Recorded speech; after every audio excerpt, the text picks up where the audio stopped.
Hello everyone, welcome to texture math. आज के session में हम HTML के SVG से रिलेटेड एक और एलिमेंट को डिस्कस करेंगे, जिसमें हम देखेंगे कि कैसे T-span एलिमेंट का यूज़ होता है। इससे जस्ट पहले वाले सेशन में हमने डिस्कस किया था कि कैसे हम टेक्स्ट एलिमेंट का यूज़ करते हैं। तो जो T-span है वो टेक्स्ट एलिमेंट के साथ में ही यूज़ होता है। तो इस सेशन में वही हम डिस्कस करेंगे कि कैसे T-span यूज़ होता है, क्या उसकी डेफिनेशन है, क्या क्या एट्रीब्यूट उसके साथ में पास होते हैं और उसे यूज़ करने का बेनिफिट क्या होता है। ठीक है, बट सेशन शुरू करने से पहले जस्ट मेरा एक रिकमेंडेशन है कि अगर अभी तक आप लोगों ने पहले वाले सेशंस नहीं देखे हैं तो आप पहले उनको देख सकते हो, क्योंकि ये जो पूरी प्लेलिस्ट है एक प्रॉपर सीक्वेंस और सिंक में है। तो अगर आप उसको सीक्वेंशियली फॉलो करोगे तो और भी ज़्यादा ईजी रहेगा आप लोगों के लिए ऑनगोइंग टॉपिक को समझना, क्योंकि अभी के लिए हम मेनली फोकस कर रहे हैं किस पार्ट पे, T-span पे। बट उससे पहले पता होना चाहिए था टेक्स्ट एलिमेंट क्या होता है, SVG क्या होता है और बेसिक शेप्स कैसे ड्रॉ होती है। तो अभी स्टार्ट करते हैं। अगर कोड की बात करें तो बहुत ही बेसिक सा कोड अभी हमने यहाँ पे लिख के रखा हुआ है, जिसमें एक टाइटल लिखा है हेड सेक्शन के अंदर और एक हेडिंग डाली हुई है HTML बाय टेक्सचर मैथ। ठीक है, अब हमें क्या करना है, यहाँ पे लिखना है H2 और H2 में हमें क्या लिखना पड़ेगा, यहाँ पे हमें सिंपली लिखना पड़ेगा SVG टेक्स्ट T-span। ओके, सो ये हम यहाँ पे इसको शो करेंगे एज ए हेडिंग। यहाँ पे इसको कट कर देते हैं, सेव करते हैं, वेब ब्राउज़र को रिफ्रेश करते हैं, इसको आप एक बार के लिए ये हटा देते हैं।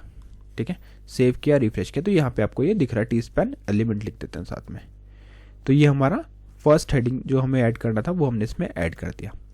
अब हमें कुछ भी अगर ड्रॉ करना है तो उसके लिए SVG की रिक्वायरमेंट है, तो यहाँ पे लिखेंगे SVG आ गया। और SVG के अंदर हम क्या लिखने वाले हैं, SVG के अंदर हम लिखेंगे सिंपली इसकी विड्थ, हाइट और स्टाइल। सो यहाँ लिखेंगे सबसे पहले विड्थ में क्या आ जाएगा 600,000 पिक्सल्स।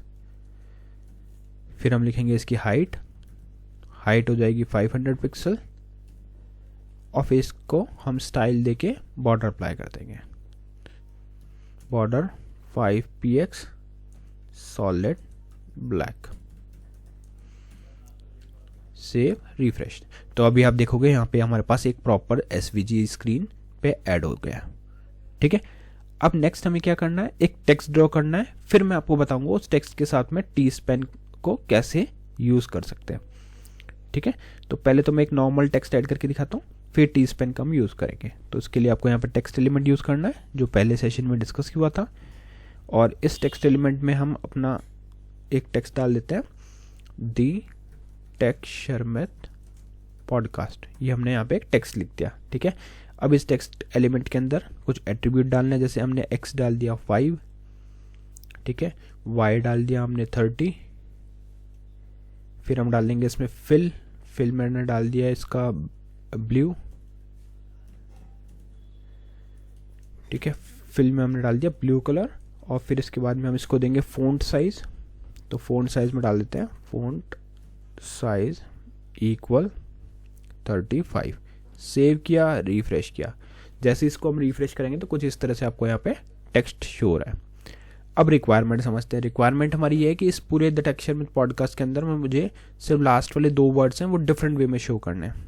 तो वो कैसे पॉसिबल है, तो उसके लिए हम क्या यूज़ करेंगे, उसके लिए हम यूज़ करते हैं T-span। क्या करता है T-span element is mainly use to markup the parts of a text.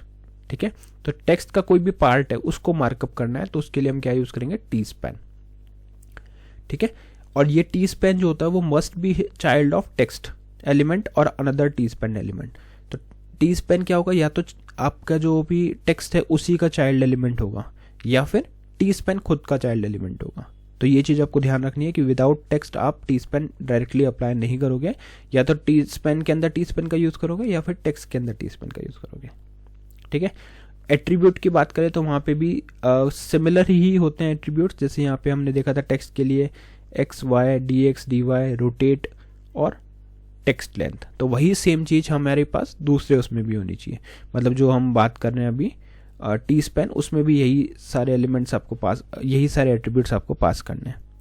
ये जो एट्रीब्यूट्स मैंने लिख के रखे हैं ये हमने लिखे थे पहले वाले सेशन में टेक्स्ट के लिए, तो उन्हीं में से स्टार्टिंग के जो है ये लास्ट वाला छोड़ के बाकी सारे जो है वो हमारे टी स्पेन में यूज़ हो जाएंगे। ठीक है, तो टाइम सेव करते हैं और इसको डायरेक्टली यूज़ करके देखते हैं। तो यहाँ तक क्लियर है कि टी स्पेन क्यों यूज़ होता है। अब इसके बाद में हम लिखेंगे क्या, यहाँ पे लिखेंगे टी स्पेन। ठीक है, टी स्पेन में हम डालेंगे यहाँ पे फिल में हमने डाल दिया नन, स्ट्रोक में हम डाल देंगे ग्रीन, और यहाँ पे लिखेंगे क्या, जो भी आपका नेक्स्ट वाला पार्ट था उसको आप यहाँ से कट कर दो और इसके साथ में लिख दो। सेव करो, रिफ्रेश करो। यहाँ पे आई थिंक कुछ मिसिंग है। हमने क्या किया, T span fill none stroke green, यहाँ पे स्ट्रोक ग्रीन कर देते हैं। Something is wrong. Okay sorry, हमने टी स्पेन, मैंने जैसे आपको बताया था ये टेक्स्ट का ही चाइल्ड एलिमेंट होना चाहिए, तो यहाँ पे आपको इसको इस तरह से लिखना पड़ेगा। सेव करोगे, रिफ्रेश करोगे तो अब आपको दिख रहा है दी टैग और यहाँ पे शर्मित पॉडकास्ट। ठीक है, तो इस तरह से जब भी आपको किसी टेक्स्ट का एक पार्ट को, एक पर्टिकुलर पोर्शन को आपको ऐसे शो करना है तो आप क्या यूज़ करोगे, टी स्पेन का। ठीक है, अब क्वेश्चन ये है कि क्या यहाँ भी हम टी स्पेन का यूज़ कर सकते हैं। जैसे अगर मेरे को इधर लिखना है टी स्पेन, ठीक है, क्योंकि टी स्पेन का एलिमेंट टी स्पेन खुद भी हो सकता है, और इधर हम लिख देते हैं अगर इसको इस तरह से।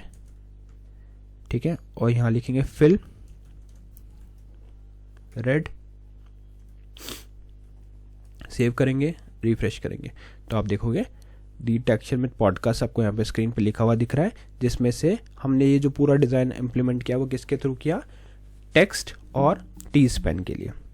तो टी स्पेन के दोनों फंक्शनलिटी हमें क्लियर हो गई। एक तो ये कि टी स्पेन जो है वो चाइल्ड एलिमेंट हो सकता है किसका, खाली टेक्स्ट का, और दूसरा कि टी स्पेन जो है वो खुद का एलिमेंट भी हो सकता है। तो यहाँ पे हमने टी स्पेन डाला, वो क्या हो गया, खुद का एलिमेंट हो गया। ठीक है, तो ये पूरा प्रोसेस रहता है हमारा किसी भी टेक्स्ट को शो करने के लिए स्क्रीन के ऊपर।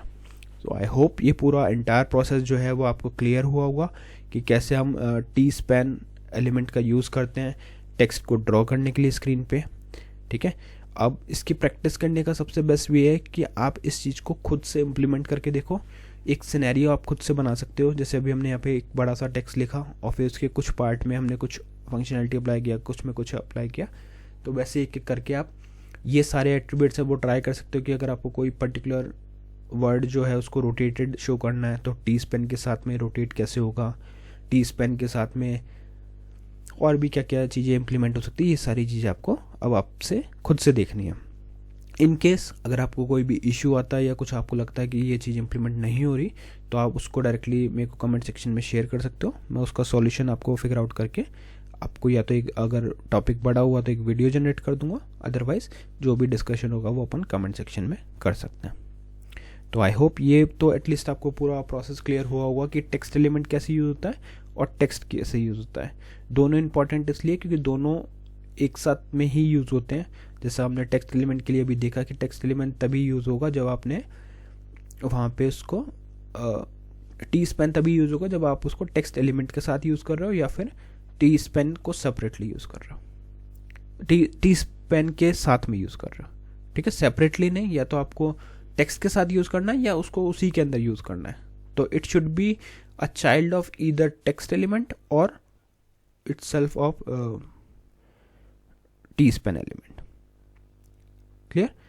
तो आई थिंक अभी आज का हमारा ये पूरा जो प्रोसेस है वो क्लियर हुआ होगा कि कैसे हम टेक्स्ट एलिमेंट और टी स्पेन एलिमेंट का यूज़ करते हैं किसी भी टेक्स्ट को डिफरेंट, और इससे पहले वाले सेशन में जो भी डिफरेंट टाइप के टेक्स्ट हमने प्रिंट किए थे वो सारे भी आप टी स्पेन के साथ में यूज़ करके स्क्रीन पे शो कर सकते हो। ठीक है, तो आज के लिए इतना ही था। नेक्स्ट सेशन में हम इससे रिलेटेड और भी काफ़ी सारे टॉपिक्स डिस्कस करेंगे और एसवीजी के और बेसिक कॉन्सेप्ट को समझेंगे। तब तक आप लोग इस सेशन की प्रैक्टिस कर सकते हो और इससे पहले जो सेशंस हुए थे वो भी प्रैक्टिस कर सकते हो, क्योंकि जैसे जैसे हम एडवांस में मूव करेंगे तो ये बेसिक्स हमें पता होना चाहिए जिससे और इजीली आप चीज़ों को समझ पाओगे। तो आज के लिए इतना ही था।